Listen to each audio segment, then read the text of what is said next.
My first guest has been accused of having resting cranky face. But with all that's happened in 2020, can you really blame him? He's my good friend, the California kid, Patrick Booker. So how you been out there? How was your holiday? Oh, it was pretty small, just my girlfriend and myself. She lives in Huntington Beach. I live in Long Beach. It was nice, you know how everything is now. Yeah, you've been going out for a while, 11 years now, right?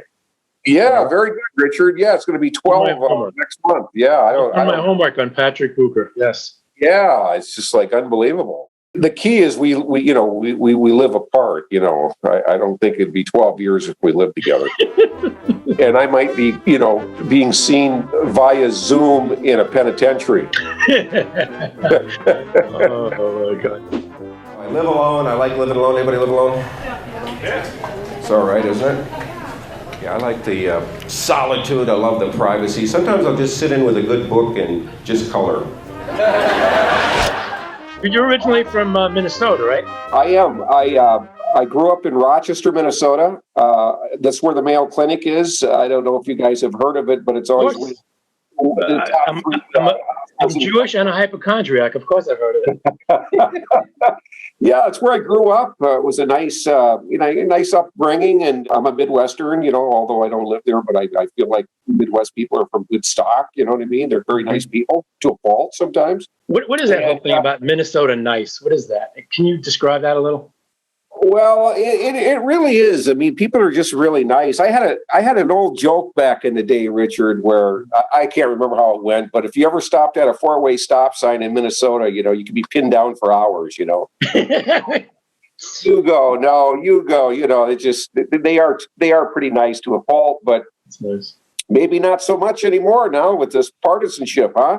It's true. I come from Brooklyn, so you get pinned down at a four-way stop also. Yes. Not in a nice way.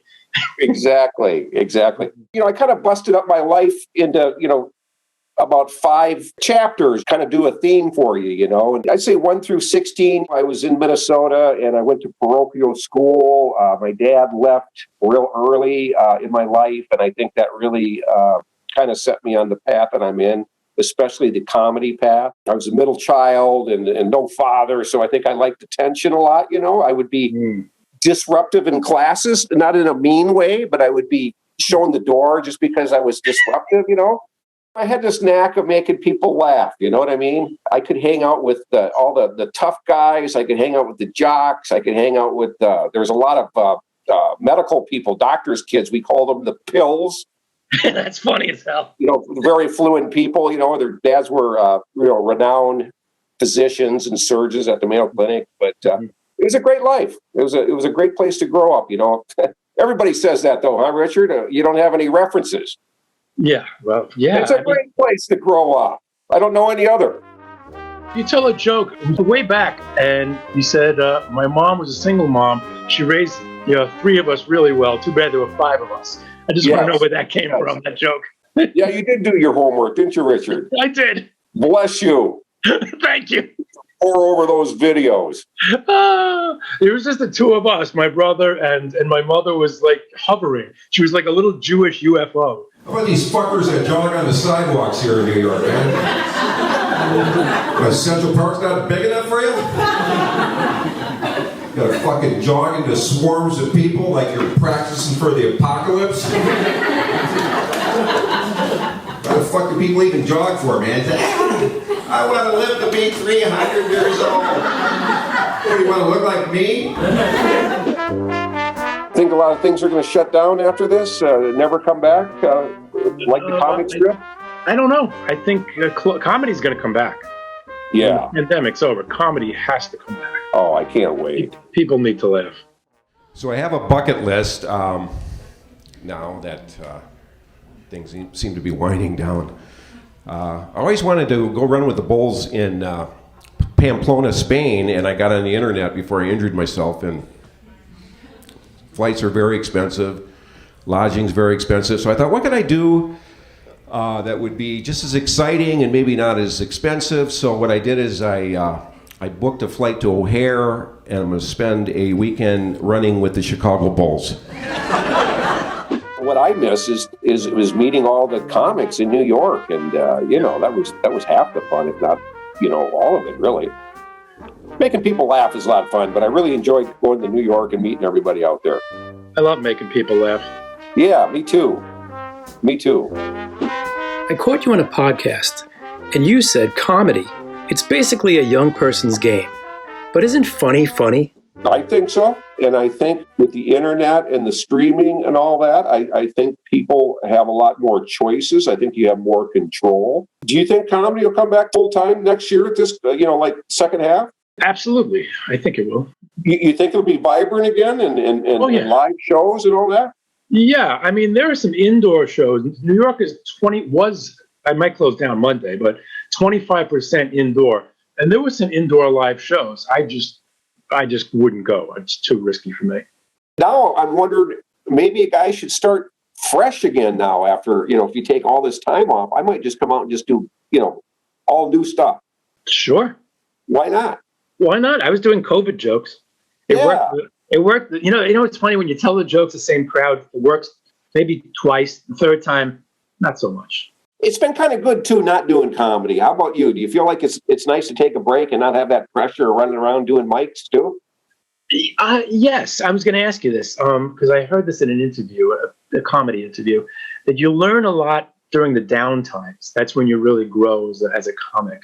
You need time for things to happen to you, That's true. And, and so I agree with that. Catholic guilt versus Jewish guilt. Do you have any opinion on that? Which worse? I don't know. I think they're equally debilitating. I remember, I don't know much about the Jewish, what they taught and how the classes were, but I can tell you with Catholicism, I went my first 7 years to a parochial school, nuns, priests. I was an altar boy, all that stuff. And they sure put the fear of God in you really early. Everything was based on fear. If you did this negative thing, you're going to go to hell. I mean, at an early age, and to this day, it affects my decisions, Really? Yeah, I can't shake it. How so? Well, just always wondering.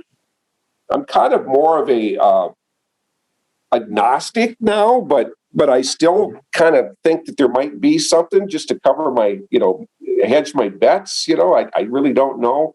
Even as an altar boy, I can remember being in school and learning about religion and just thinking, man, this isn't reality based.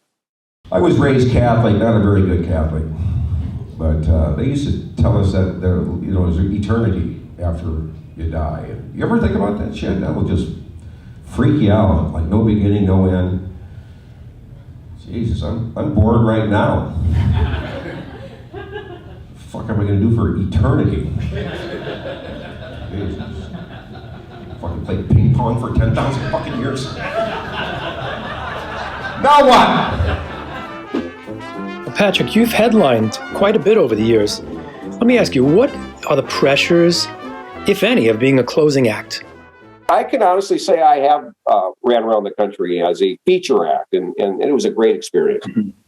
I enjoyed it. I don't know if I ever want to do that again, but I'm having fun with going to New York, and I do a little bit out here, pre-COVID anyhow. Is it a grind, getting on the road?